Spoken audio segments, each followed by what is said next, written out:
Regular dividend. कोई भी company अपनी एनुअल जनरल मीटिंग्स में बोर्ड ऑफ डायरेक्टर्स के रिकमेंडेशंस के बाद में शेयर होल्डर्स की एक्सेप्टेंस मिल जाने पर जो डिविडेंड डिक्लेयर करती है दैट इज़ रेगुलर डिविडेंड, जो कि वो रेगुलरली पे करती रहती है अपने शेयर होल्डर्स को, उसको हम रेगुलर डिविडेंड कहते हैं।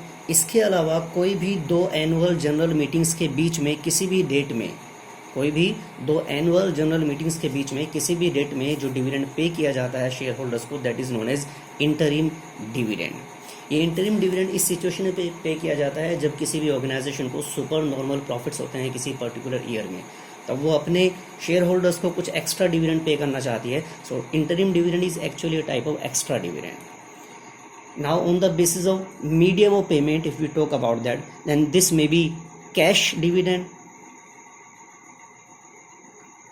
this may be stock dividend,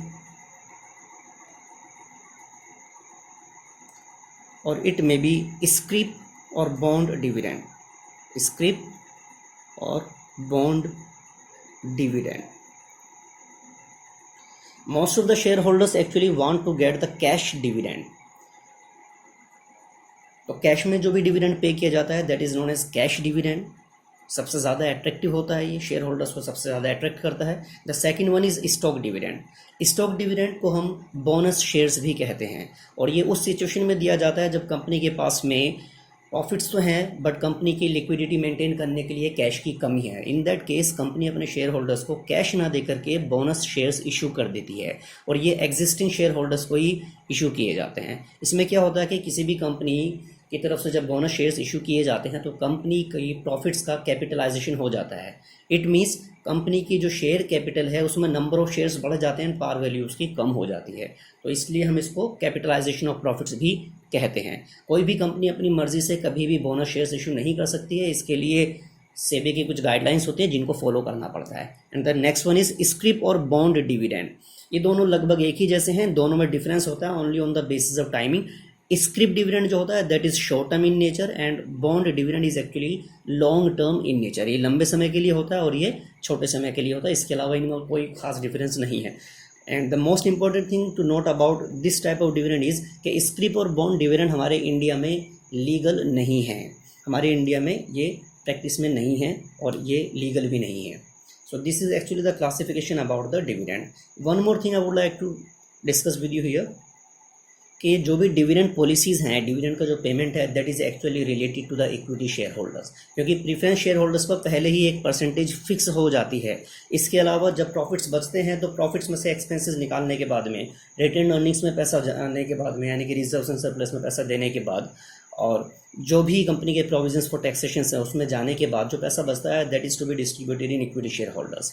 तो वहाँ पर ये डिसीजन लेना होता है कि क्या क्वांटम होना चाहिए। तो dividend policy is all about related to the equity shares. अच्छा, इसको लेकर के यहाँ कुछ डिफरेंट स्कूल्स ऑफ थॉट्स हैं। एक है Walter and Gordon's model. Walter and Gordon's model. This model is actually in favour of dividend. This model is associated with the relevance theory model of dividend. Relevance theory of dividend से associated है। ये कहता है Walter and Gordon का model कि जो dividend payments हैं they are quite associated with the value of shares of an organization, कि किसी भी ऑर्गेनाइजेशन के डिविडेंड डिसीजंस का बहुत इम्पैक्ट पड़ता है उस ऑर्गेनाइजेशन की वैल्यू पर, उस ऑर्गेनाइजेशन के शेयर्स के प्राइसेस पर। और इसके अलावा एक दूसरा स्कूल ऑफ थॉट हमारे यहाँ पर है which is popularly known as irrelevance theory. Irrelevance theory, इसके प्रोपोनेंट्स थे Modigliani and Miller. Modigliani and Miller.